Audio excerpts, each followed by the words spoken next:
Good morning बच्चों। आशा करती हूँ कि आप सब बहुत अच्छे होंगे, स्वस्थ होंगे। बच्चों, आज हम कक्षा 7वीं का पाठ 6 है ना, कक्षा 7वीं का पाठ 6 पढ़ने वाले हैं, जिस पाठ का नाम है सदाचार का तावीज, है ना।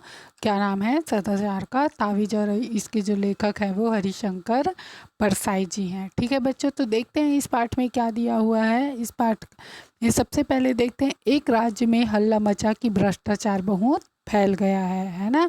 एक राज्य में हल्ला मचा था कि भ्रष्टाचार बहुत फैल गया है। राजा ने एक दिन दरबारियों से कहा, प्रजा बहुत हल्ला मचा रही है कि सब जगह भ्रष्टाचार फैला हुआ है। हमें तो आज तक कहीं नहीं दिखा। तुम लोगों को कहीं दिखा हो तो बताओ, है ना। अब वो क्या बोल रहे हैं कि राज्य में बहुत भ्रष्टाचार फैला हुआ है, तो मुझे कहीं नहीं दिखाई दिया है। अगर आप लोगों को दिखाई देगा तो मुझे बताना, ऐसा राजा जी दरबारियों से कह रहे हैं। दरबारियों ने कहा, जब हुजूर को ही नहीं दिखा तो हमें कैसे दिख सकता है। राजा ने कहा, नहीं, ऐसा नहीं है। कभी कभी जो मुझे नहीं दिखता वह तुम्हें दिखता होगा, है ना। जैसे मुझे बुरे सपने कभी नहीं दिखते, पर तुम्हें तो दिखते होंगे, है ना। अब यहाँ पे बोल रहे हैं, राजा जी बोल रहे हैं कि मतलब मुझे अगर दिखाई नहीं दे रहा है तो ऐसा नहीं है कि नहीं है ना। हो सकता है आप लोगों को भी, आप लोगों को दिखाई दे। क्या दिखाई देने की बात कर रहे हैं यहाँ पे? भ्रष्टाचार को। ठीक है। दरबारियों ने कहा, जी दिखते हैं, पर वे सपने की बात है ना। अब यहाँ पे राजा तो बोल रहे थे कि मुझे बुरे सपने नहीं आते हैं, पर तुम्हें तो आते हैं, है ना। तो दरबारी कहते हैं कि हाँ, लेकिन क्या है, वो सपनों की बात है ना, हकीकत की बात नहीं है। ठीक है बच्चों।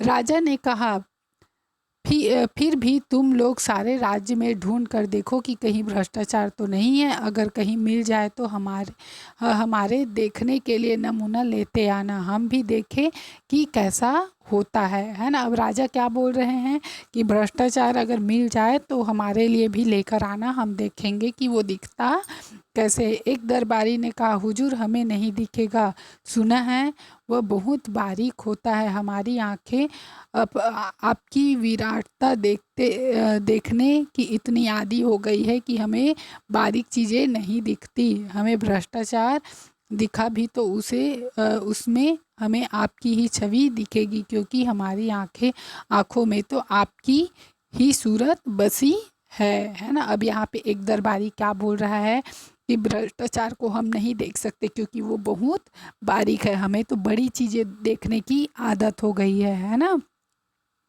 तो उसमें हर जगह आपकी छवि ही हमको दिखाई देती है, तो हम भ्रष्टाचार को देख नहीं सकते। पर अपने राज्य में एक जाति रहती है जिसे विशेषज्ञ कहते हैं। इस जाति के पास कुछ ऐसा अंजन होता है कि उसे आँखों में आंच कर वे बारीक चीज़ें भी देख लेते हैं। मेरा निवेदन है कि इस विशेषज्ञ को ही हुजूर भ्रष्टाचार ढूंढने का काम सौंपे, है ना। अब वो दरबारी क्या कह रहे हैं कि एक विशेषज्ञ है जो क्या कर सकते हैं, वो ढूंढ सकते हैं बारीक चीज़ें आँख में लगाकर, है ना। तो उसे बुलाया जाए। राजा ने विशेष जाति के 5 आदमी बुलाए और उसने कहा, सुना है हमारे राज्य में भ्रष्टाचार है, पर वह कहाँ है यह पता नहीं चलता। तुम लोग उसका पता लगाओ, अगर मिल जाए तो पकड़कर हमारे पास ले आना। अगर बहुत हो तो नमूने के लिए थोड़ा सा ले आना। विशेषज्ञों ने उस दिन से छानबीन शुरू कर दी। 2 महीने बाद वे फिर से दरबार में हाजिर हुए, है ना। अब यहाँ पे क्या बोल रहे हैं कि उनको बुलाया गया 5 लोगों को और कहा गया है कि आप लोग उस भ्रष्टाचार को ढूंढ के लाना, और मिले तो थोड़ा सा उसका नमूना हमारे लिए लेकर आना। विशेषज्ञ ने उस दिन से छानबीन शुरू कर दी और फिर 2 महीने बाद, है ना, 2 महीने बाद वो फिर वापस कहाँ पर आए बच्चों? दरबार में आए, है ना। राजा ने पूछा, विशेषज्ञों तुम्हारी जांच पूरी हो गई? जी सरकार। क्या भ्रष्टाचार मिला? जी बहुत सा मिला। राजा ने हाथ बढ़ाया, लाओ मुझे बताओ, देखूं कैसे होता है। विशेषज्ञ ने कहा, हुजूर वह हाथ की पकड़ में नहीं आता, वह स्थूल नहीं है, सूक्ष्म है, पर वह सर्वत्र व्याप्त है। उसे देखा नहीं जा सकता, अनुभव किया जा सकता है ना। अब यहाँ पे विशेषज्ञ क्या कह रहे हैं बच्चों कि भ्रष्टाचार को देखा नहीं जा सकता, उसको क्या किया जा सकता है? सिर्फ अनुभव किया जा सकता है। क्यों? क्योंकि वो सर्वत्र व्याप्त है, मतलब सभी जगह में वो क्या है, फैला हुआ है। ठीक है। राजा सोच में पड़ गए, बोले विशेषज्ञों तुम कहते हो तो सूक्ष्म है और सर्वव्यापी है, ये गुण तो ईश्वर के हैं, तो क्या भ्रष्टाचार ईश्वर है? विशेषज्ञ ने कहा हाँ महाराज, अब भ्रष्टाचार ईश्वर हो गया है। एक दरबारी ने पूछा पर वह है कहाँ, कैसे अनुभव होता है? विशेषज्ञों ने जवाब दिया वह सर्वत्र है, वह इस भवन में है, वह महाराज के सिंहासन में है। सिंहासन में कहकर राजा साहब उछलकर कूद दूर खड़े हो गए, है ना। अब वो जो विशेषज्ञ हैं उन्होंने बताया कि भ्रष्टाचार तो सर्वत्र है, सभी जगह है, यहाँ तक कि इस दरबार में भी है और राजा के पास में भी है ना। तो राजा जी ये सुनकर क्या हुए, अचानक से उछलकर दूर खड़े हो गए। विशेषज्ञों ने कहा हाँ सरकार सिंहासन में है, पिछले माह इस सिंहासन पर रंग करने के लिए बिल का भुगतान किया गया है, वह बिल झूठा है, वह वास्तव से 2 गुने दाम का है, आधा पैसे बीच वाले खा गए, आपसे पूरे सिंहासन में भ्रष्टाचार है और वह मुख्यतः घूस के रूप में है ना। अब यहाँ पे बता रहे हैं बच्चों कि भ्रष्टाचार कैसे शुरू होता है ना। तो जो सिंहासन बनाया गया था उसको बनाने के लिए जो पैसा लगता था, जो चार्ज लगता था, उससे कई गुना ज़्यादा लिया गया था और उसको कुछ आधे आधे बांटकर सारे लोग खा गए। तो ये भ्रष्टाचार की क्या है, शुरुआत है। ठीक है। विशेषज्ञों की बात सुनकर राजा चिंतित हुए और दरबारियों के कान खड़े हुए। राजा ने कहा यह तो बड़ी चिंता की बात है, हम भ्रष्टाचार बिल्कुल मिटाना चाहते हैं। विशेषज्ञों तुम बता सकते हो कि वह कैसे मिट सकता है? अब राजा पूछ रहे हैं कि भ्रष्टाचार को मुझे मिटाना है और विशेषज्ञों से कह रहे हैं कि अब इसे कैसे मिटाया जा सकता है। विशेषज्ञों ने कहा हाँ महाराज, हमने उसकी भी योजना तैयार की है। भ्रष्टाचार मिटाने के लिए महाराज को व्यवस्था में बहुत परिवर्तन करने होंगे। एक तो भ्रष्टाचार के मौके मिटाने होंगे, जैसे ठेका है तो ठेकेदार हैं और जो ठेकेदार हैं तो अधिकारियों को घूस है, ठेका मिट जाए तो उसकी घूस जाए, है ना। इसी तरह और बहुत सी चीज़ें हैं। किन कारणों से आदमी घूस लेता है यह भी विचारणीय है। अब यहाँ पे क्या बोल रहे हैं कि भ्रष्टाचार को मिटाने के लिए एक योजना तैयार की गई है ना। और ठेकेदार और अधिकारी कैसे घूस लेते हैं उसको मिटाने के लिए भी यहाँ पे कहा गया है। और किन कारणों से आदमी, है ना, किन कारणों से आदमी घूस लेता है, यह एक विचार करने वाली बात है। राजा ने कहा अच्छा तुम अपनी योजना रख जाओ, हम और हमारा दरबारी उस पर विचार करेगा। विशेषज्ञ चले गए। राजा और दरबारियों ने भ्रष्टाचार मिटाने की योजना को पढ़ा, उस पर विचार किया। विचार करते करते एक दिन बीतने लगे और राजा का स्वास्थ्य बिगड़ने लगा, है ना। एक दिन एक दरबारी ने कहा महाराज, है ना, चिंता के कारण आपका स्वास्थ्य बिगड़ता जा रहा है। उन विशेषज्ञों ने आपको झंझट में डाल दिया है ना। अब यहाँ पे क्या हो रहा है, जब राजा का तबीयत खराब हुआ तो दरबारी सारा ब्लेम किसके ऊपर डालने लगे, उन विशेषज्ञों के ऊपर डालने लगे, क्योंकि उन्हीं ने बताया तो आपको चिंता हुई और चिंता के कारण क्या हो गया, चिंता के कारण ही आपकी तबीयत बिगड़ने लगी। राजा ने कहा मुझे रात को नींद नहीं आती। दूसरा दरबारी बोला ऐसा रिपोर्ट को आग के हवाले कर देना चाहिए जिसे महाराज की नींद में खलल पड़े। राजा ने कहा पर करे क्या, तुम लोगों ने भी भ्रष्टाचार मिटाने की योजना का अध्ययन किया है, तुम्हारा क्या मत है, क्या उसे काम में लाना चाहिए? दरबारियों ने कहा महाराज यह योजना क्या है, एक मुसीबत है, उसके अनुसार कितने उलटफेर करने पड़ेंगे, है ना, कितनी परेशानी होगी, सारी व्यवस्था उलट पुलट हो जाएगी।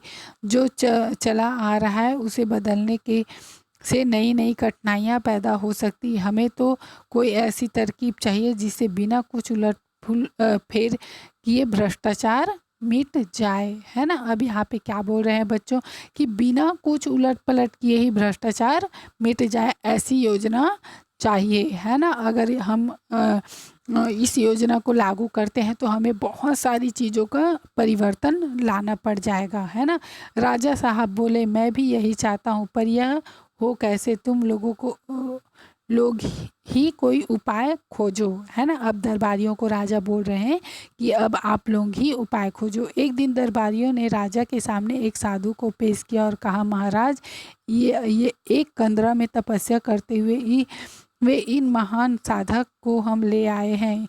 इन्होंने सदाचार का ताबीज बनाया है, वह मंत्रों से सिद्ध है और इसके बांधने से आदमी एकदम सदाचारी हो जाता है। साधु ने अपने झोले में से एक ताबीज निकालकर राजा को दिया। राजा ने उसे देखकर बोले, हे साधु, इस ताबीज के विषय में मुझे विस्तार से बताओ, इसमें आदमी सदाचारी कैसे हो जाए। अब वो दरबारी क्या किए कि एक साधु को पकड़ कर ले आए और बोले कि इसके पास एक ऐसा ताबीज है जिससे क्या होगा कि जितने भी भ्रष्टाचारी हैं, भ्रष्टाचार है वो खत्म हो जाएगा। इन्होंने ऐसा ताबीज बनाया है जो मंत्रों से सिद्ध है। तो राजा उस ताबीज के बारे में विस्तार से जानना चाहते हैं, है ना। साधु ने समझाया, महाराज, भ्रष्टाचार और सदाचार मनुष्य की आत्मा होती है, बाहर से नहीं होती। विधाता जब मनुष्य को बताता है तभी किसी की आत्मा में ईमान की कल फिट कर देता है और किसी की आत्मा में बेईमानी की, है ना। अब यहाँ पे साधु बता रहे हैं कि क्या होता है, आदमी के अंदर ईमानदारी और बेईमानी दोनों रहते हैं, है ना। इस कल में से ईमान और बेईमानी के स्वर निकलते हैं जिन्हें आत्मा की पुकार कहते हैं। जो हमारे अंदर से निकलता है उसको क्या कहते हैं। कोई अच्छा किसी के सामने में अगर बुरा भी होता रहेगा ना तो वो कुछ नहीं करेगा और कई लोग उसकी मदद करने के लिए आगे बढ़ जाते हैं। तो यहाँ पे क्या होता है, ईमानदारी और बेईमानी जो दोनों पता चलती है ना, उसको क्या कहते हैं, आत्मा की पुकार कहते हैं। आत्मा की पुकार के अनुसार ही आदमी काम करता है। प्रश्न यह है कि जिनकी आत्मा से बेईमानी के स्वर निकलते हैं उन्हें दरबार ईमानदारी के स्वर कैसे निकाले जाए। मैं कई वर्षों से इसी के चिंतन में लगा हूँ। अभी मैंने यह सदाचार का तावीज बनाया है ना। अब वहाँ पे साधु बोल रहे हैं कि मैंने कई वर्षों तक इस पर काम किया है और अब मैंने क्या किया है, सदाचार का तावीज बनाया है। आदमी की भुजा पर यह बांध बंधा होगा, वह सदाचारी हो जाएगा। मैंने कुत्ते पर भी प्रयोग किया है। यह तावीज़ गले में बांध देने से कुत्ता भी रोटी नहीं चुराता। बात यह है कि तावीज़ में से भी सदाचार के स्वर निकलते हैं, है ना। जब किसी की आत्मा बेईमानी के स्वर निकालने लगती है तब यह तावीज़ की शक्ति उस आत्मा का गला घोंट देती है और आदमी को तावीज़ से बेईमानी के ईमान के स्वर सुनाई पड़ते हैं। अब यहाँ पे क्या बोल रहा है साधु कि मैंने इसका प्रयोग किस पर किया है, कुत्ते पर किया है। अगर इसको बांध दिया जाए तो उसके अंदर से क्या होती है, बेईमानी के स्वर को बाहर निकाला जा सकता है और उसके अंदर ईमान के स्वर उसको खुद को सुनाई पड़ने लग जाता है। वह इस स्वरों को आत्मा की पुकार समझकर सदाचार की ओर प्रेरित होता है। यह ताबीज का गुण है ना। अब वो बता रहे हैं कि उसके अंदर से जो आत्मा का स्वर निकलता है वही क्या है, सदाचार का स्वर है और इससे क्या होता है, आदमी प्रेरित होता है और यही तावीज़ गुण है। इस तावीज़ का यही गुण है। दरबार में हलचल मच गई, है ना। दरबारी उठ कर ताबीज़ को देखने लगे। राजा ने खुश होकर मुझे नहीं मालूम था कि मेरे राज्य में ऐसे चमत्कारी साधु भी हैं। महात्मन, हम आपके बहुत आभारी हैं। आपने हमारा संकट हर लिया है। हम सर्वव्यापी भ्रष्टाचार से बहुत परेशान थे, मगर हमें लाखों नहीं करोड़ों तावीज़ चाहिए। हम राज्य की ओर से तावीज़ों का एक कारखाना खोल देते हैं। आप उसके जनरल मैनेजर बन जाइए और अपनी देखरेख में बढ़िया तावीज़ बनाइए। अब राजा क्या चाहते हैं कि हमें तो थोड़े से तावीज़ नहीं चाहिए, हमको तो बहुत सारे लाखों करोड़ों तावीज़ चाहिए ताकि हम हर लोगों को दे सकें, है ना। हर जगह रख सकते हैं। और ये ताबीज़ का हम क्या करते हैं, कारखाना खोल देते हैं और इसका मैनेजर आपको बना देते हैं। एक मंत्री ने कहा, महाराज राज्य क्यों झंझट में पड़े, मेरा तो निवेदन है कि साधु बाबा को ठेका दे दिया जाए। वे झंझट मंडली से ताबीज़ बनवाकर वे अपनी मंडली से ताबीज़ बनवाकर राज्य को सप्लाई कर देंगे। राजा को यह सुझाव पसंद आया। साधु को ताबीज़ बनाने का ठेका दे दिया गया। उसी समय उन्हें 5 करोड़ रुपए कारखाने के लिए पेशगी मिल गई, है ना। अब उस साधु को ताबीज़ बनाने के लिए राजा ने क्या किया, ठेका दे दिया और 5 करोड़ रुपए भी दे दिए। राज्य के अखबारों में खबरें छपी, सदाचार के ताबीज़ की खोज, ताबीज़ बनाने का कारखाना खुला, लाखों ताबीज़ बन गए। सरकार के हुक्म से हर सरकारी कर्मचारी की भुजा पर एक एक ताबीज़ बांध दिया गया, है ना। अब क्या हुआ कि ताबीज़ बनकर आ गए तो हर एक कर्मचारी की भुजाओं पर ताबीज़ बांध दी गई। भ्रष्टाचार की समस्या का ऐसा सरल हल निकल आने से राजा और दरबारी सब खुश थे। एक दिन राजा की उत्सुकता जागी, सोचा देखा तो यह ताबीज़ कैसे काम करता है। वह वेश बदलकर एक कार्यालय गए। उस दिन 2 तारीख थी, एक दिन पहले ही तनख्वाह मिली थी, है ना। अब वो क्या चाहते थे राजा, कि वो देखना चाह रहे थे कि यह काम कैसे करता है। और वो एक कार्यालय में चले गए और एक दिन पहले वहाँ पे क्या हुआ था, सबको तनख्वाह मिली थी और वो दूसरे दिन वहाँ पर गए हुए थे। वह एक कर्मचारी के पास गए और कोई काम बताकर उसे 5 रुपए का नोट देने लगे। कर्मचारी ने उसे डांटा, भाग जाओ यहाँ से, घूस लेना पाप है। राजा बहुत खुश हुए। ताबीज़ ने कर्मचारी को ईमानदार बना दिया था। कुछ दिन बाद वे फिर वेश बदलकर उसी कर्मचारी के पास गए। उस दिन 21 तारीख थी, महीने का आखिरी दिन था। राजा ने फिर उसे 5 का नोट दिखाकर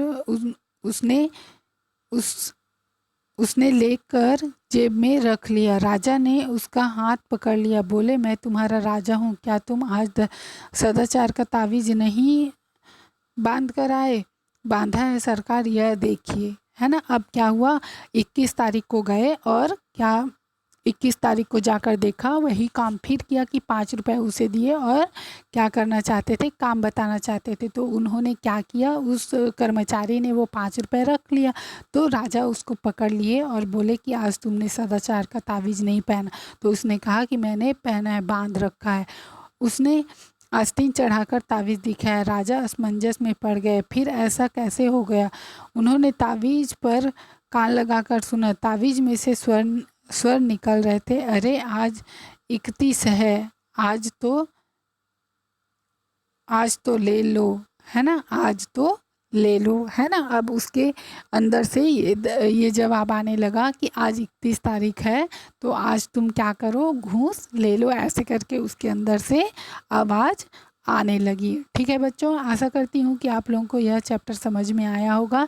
जो अभ्यास प्रश्न है उसको मैं आप लोगों को बाद में लिखवाऊँगी। आज के लिए बस इतना ही बच्चों। So thank you.